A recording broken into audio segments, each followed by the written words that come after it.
তৃপ্তি করে খাওয়ার জন্য সবসময় মাছ মাংসের দরকার হয় না।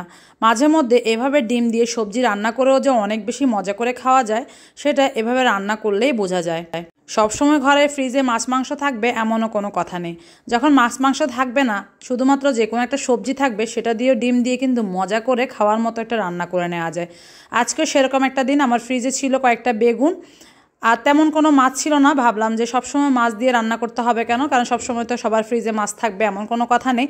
তো যেই ভাবা সেই কাজ, আমি ডিম দিয়ে আজকে বেগুন ভাজি করব। প্রথমে আমি তেল গরম করে সেখানে 2টা ডিম এভাবে ঝুরো করে নিচ্ছি। একদম ভালো করে ভাজা ভাজা করে নেব, যেন কাঁচা ভাবটা ডিমের একদমই না থাকে। আর ওদিক দিয়ে কিন্তু আমি বেগুনগুলো বেশ কিছুক্ষণ আগে কেটে কিছুক্ষণ লবণ দিয়ে ভিজিয়ে রেখেছি। তাতে করে লবণ দেওয়ার কারণে আর বেগুনগুলোর রঙও কালো হবে না, ভাজার সময় একদম ভেঙে গলেও যাবে না। ডিমগুলো ভালো করে ভেজে তুলে নিয়েছি, আরও সামান্য একটু তেল দিয়ে নিয়েছি।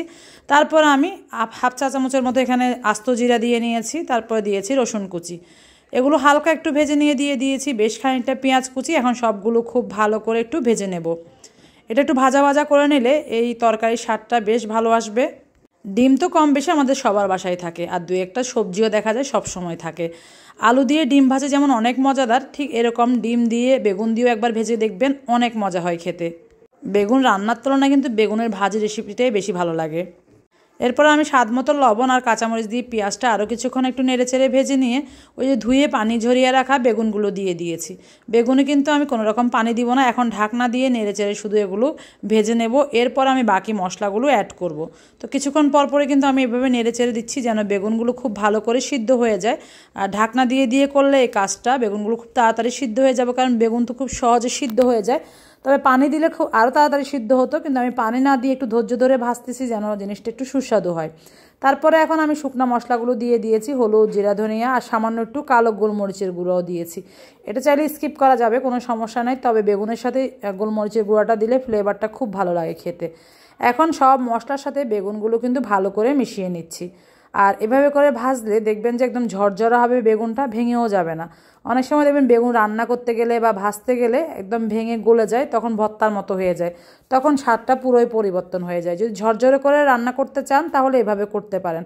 তারপরে যখন মোটামুটি হাফ সিদ্ধ হয়ে গিয়েছে বেগুনগুলো, ওই পর্যায়ে আমি যে ঝুরো করে রাখা ডিমগুলো উপর থেকে দিয়ে দিয়েছি। এখন ডিম আর বেগুন একসাথে মিশিয়ে 2টাকে একসাথে ভালো করে রান্না করে নেব। এভাবে ডিম দিয়ে সবজি রান্না করে খেতে কে কে পছন্দ করেন? আমরা অনেকে আছি চিংড়ি মাছ দিয়ে খুব পছন্দ করি, যেটা আমাদের পরিবারে হয়। তো অনেকে আছে অ্যালার্জির জন্য চিংড়ি মাছ খেতে পারে না, আবার চিংড়ি মাছ কিন্তু সবসময় সব জায়গায় পাওয়াও যায় না। সেক্ষেত্রে ডিম দিয়ে এভাবে ভেজে খেতে পারলে কিন্তু চমৎকার হয়। ডিমটা তো সব জায়গায় অ্যাভেলেবেল। তারপরে দেখেন আমি ঢাকনা দিয়ে বেশ অনেকক্ষণ ধরে এটা রান্না করেছি, আর একদম একটু পোড়া পোড়া ভাব করে নিয়েছি। এরকম পোড়া পোড়া করে নিলে এটা বেশি সুস্বাদু লাগে খেতে। রান্না শেষ, সব শেষে আমি উপর থেকে ধনিয়া পাতা দিয়ে দিয়েছি, কারণ এখন শীতকালে ধনিয়া পাতা না দিলে কোনো রান্নাই আর সম্পূর্ণ লাগে না। যখন হাতের কাছে থাকে না তখনকার হিসাব আলাদা। তো রান্না মোটামুটি আমার শেষ, এখন জাস্ট নামিয়ে গরম ভাতের সাথে পরিবেশন করব এই মজাদার বেগুন ভাজিটা। আপনাদের কাছে আজকের এই বেগুন ভাজিটা কেমন লেগেছে অবশ্যই জানাতে ভুলবেন না। এই সহজ রেসিপি যদি আপনাদের ভালো লাগে তাহলে পেজটাতে ফলো দিয়ে রাখবেন। দেখা হবে পরবর্তী রেসিপি নিয়ে।